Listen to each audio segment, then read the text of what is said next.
Hola, ¿qué tal? Bienvenidos.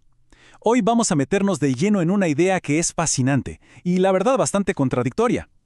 Vamos a explorar qué pasaría si de la noche a la mañana todos nuestros problemas simplemente se esfumaran. ¿Sería ese el paraíso que nos imaginamos? Bueno, pues la ciencia tiene una respuesta que, les aseguro, los va a sorprender. A ver, pensemos en esto por un momento. Imaginen despertarse un día y que todo, absolutamente todo, es perfecto. No hay deudas, no hay discusiones, no hay estrés, nada que nos quite el sueño. En medio de esa calma, de ese silencio total, ¿qué haríamos? ¿Qué es lo que sigue? Todos hemos fantaseado con esa vida, ¿a que sí? Es como el sueño universal, una existencia sin fricciones, sin obstáculos. Pero resulta que este gran anhelo de perfección se da de frente, choca directamente con la forma en que estamos diseñados biológicamente. Y aquí viene el primer gran giro de la historia. La ciencia es brutalmente clara en esto. Si al cerebro humano se le quitan los problemas, se le quita su propósito, y sencillamente se apaga. La ausencia total de desafíos no nos lleva a la felicidad, nos lleva a la inacción, a la parálisis total.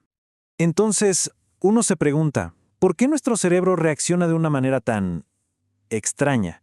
La respuesta está en su diseño más fundamental. Está en la neurociencia que hay detrás de un cerebro que de repente se queda sin nada que resolver.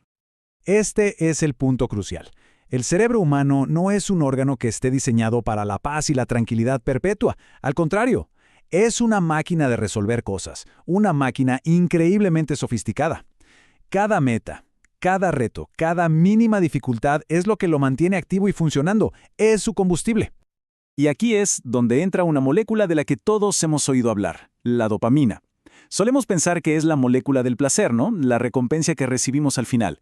Pero la neurociencia nos dice que en realidad es la molécula de la motivación. Es la química que nos impulsa, la que nos dice, vas bien, siga adelante, mientras estamos persiguiendo un objetivo.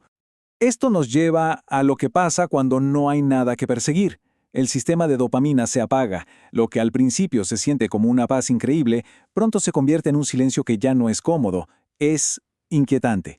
Y ese silencio, inevitablemente, se transforma en una profunda sensación de vacío. El cerebro literalmente entra en crisis. Y así llegamos a la gran paradoja de todo esto.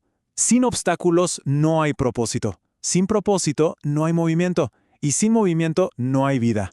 No tener problemas no sería vivir. Sería simplemente existir, flotar en la nada.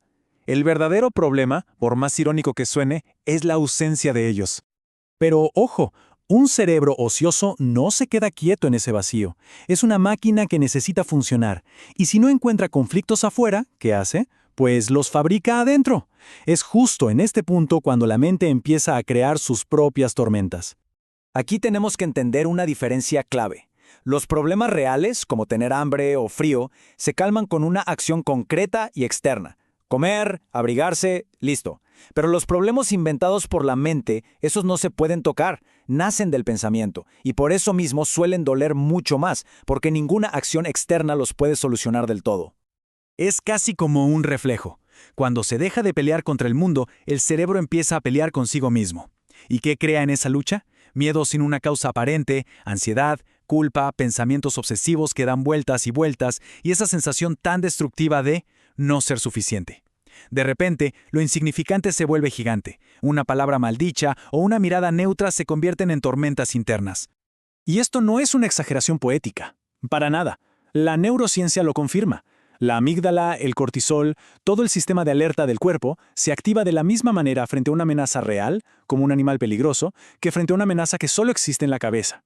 Para el cerebro, el sufrimiento es idéntico. Bien, ahora vamos a ampliar la perspectiva, porque este principio no solo se aplica a nivel individual, en el cerebro de cada uno. Ha sido, de hecho, el motor que ha impulsado a toda la humanidad a lo largo de su historia. Pensemos en esto por un segundo. La comodidad nunca cambió el mundo. El sufrimiento, sí. Todo lo que hoy nos hace fuertes como civilización, cada gran avance, cada descubrimiento, nació casi siempre de un momento de crisis, de un problema que parecía no tener solución. La adversidad nos obligó, como especie, a evolucionar. Y los ejemplos están por todas partes en nuestra historia. Las guerras, con todo su horror, nos obligaron a inventar la cirugía moderna. Las pandemias nos forzaron a entender el poder invisible de los microbios. La constante amenaza de la hambruna fue lo que llevó al ser humano a desarrollar la agricultura. Es como si los problemas fueran el código oculto del progreso. Entonces, si los problemas son inevitables y hasta necesarios, ¿qué se supone que hagamos? La solución, claro, no es salir a buscarlos. La clave está en entender su verdadero rol y, sobre todo, en saber elegir el problema correcto. Lo primero y más importante es cambiar nuestra relación con los problemas. Dejar de verlos como el enemigo a vencer. En realidad, son la prueba más clara de que estamos con vida. Son la señal de que algo en nosotros sigue intentando moverse, crecer y avanzar.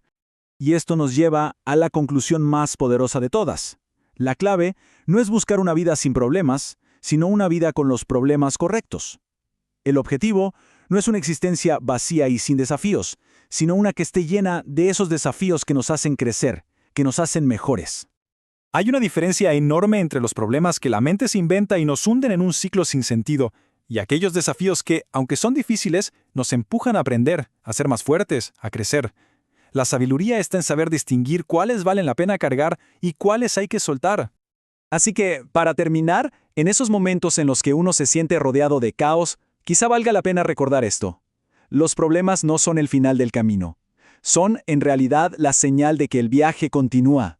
Son la forma que tiene la vida de recordarnos que todavía hay mucho, mucho camino por recorrer.